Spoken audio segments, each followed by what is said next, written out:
बोल सियापति रामचंद्र की, पवन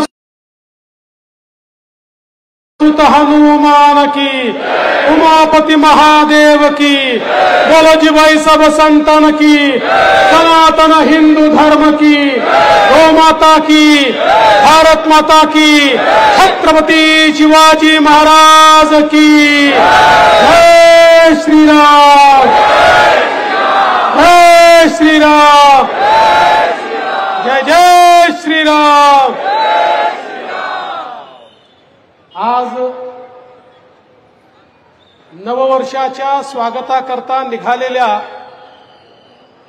मिरवणुकीमध्ये आपल्यामध्ये सामील झालेल्या सुप्रसिद्ध अभिनेत्री प्राजक्ता माळी, संजयजी भेंडे, विष्णूजी मनोहर, ज्यांच्या पुढाकाराने ही यात्रा सुरू झाली, ते नागपूरचे माजी महापौर संदीप जोशीजी, या ठिकाणी उपस्थित सर्व भगिनी आणि बंधूंनो, आपल्या सर्वांना गुढीपाडव्याच्या आणि हिंदू नववर्षाच्या मी मनापासून शुभेच्छा देतो। आणि हा गुढीपाडवा खूपच वेगळा आहे, खूप खास आहे, कारण 500 वर्षानंतर प्रभू श्रीराम हे पुन्हा एकदा अयोध्येमध्ये विराजमान झाल्यानंतर आम्ही गुढी उभारतोय।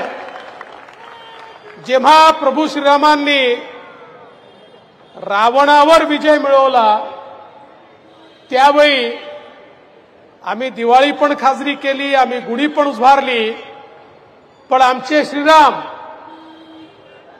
वर्षानुवर्ष, शतकानुशतक त्या ठिकाणी विजनवासात होते, वनवासात होते। आणि मला अतिशय आनंद आहे की 22 जानेवारीला प्रधानमंत्री मोदीजींच्या नेतृत्वात अयोध्येमध्ये त्या ठिकाणी त्यांची स्थापना झाली। आणि म्हणून सांस्कृतिक पुनर्जागरणाचं नवीन पर्व आता सुरू झालेलं आहे, असं मी म्हटलं तर ते योग्य ठरेल। आत्ताच प्राजक्तांनी सांगितलं की आमची परंपरा काय आहे, आम्ही नववर्ष का साजरं करतो। खरं म्हणजे या सांस्कृतिक पुनर्निर्माणामध्ये आमचा जो इतिहास आहे, आमची जी संस्कृती आहे, ही पुन्हा एकदा आपल्याला आपल्या पुढच्या पिढ्यांपर्यंत न्यावी लागेल। आणि आमचा इतिहास इंग्रजांनी लिहिलेला इतिहास नाही, मोगलांनी लिहिलेला इतिहास नाही, तर जगाच्या पाठीवरची सर्वात जुनी सभ्यता असलेल्या भारताचा इतिहास हा आमचा इतिहास आहे। हे आता आपल्याला निश्चितपणे सांगावं लागेल। आमच्या इतिहासातून, आमच्या संस्कृतीतून जी पानं डिलीट करून टाकली, ती पानं आता पुनर्लेखित होणार आहेत। आणि आम्ही पराजित मानसिकतेचे लोक नाही, तर वर्षानुवर्ष विजिगीषू मानसिकतेतून संपूर्ण जगाला ज्यांनी मार्गदर्शन केलं, असे आम्ही भारतीय आहोत, असे आम्ही हिंदू आहोत, हे सांगण्याची वेळ आज आलेली आहे।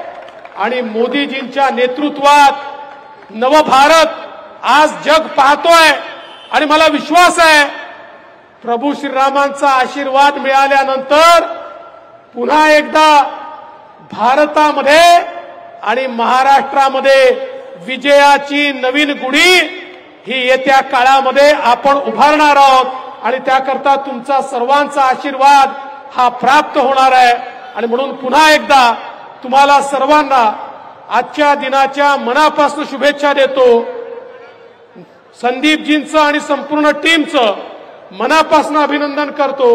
आणि जे लोक या ठिकाणी हा जो काही सोहळा आहे हा भव्य करण्याकरता प्रयत्न करतात, अशा सगळ्यांचं अभिनंदन करून मी माझे 2 शब्द संपवतो। धन्यवाद।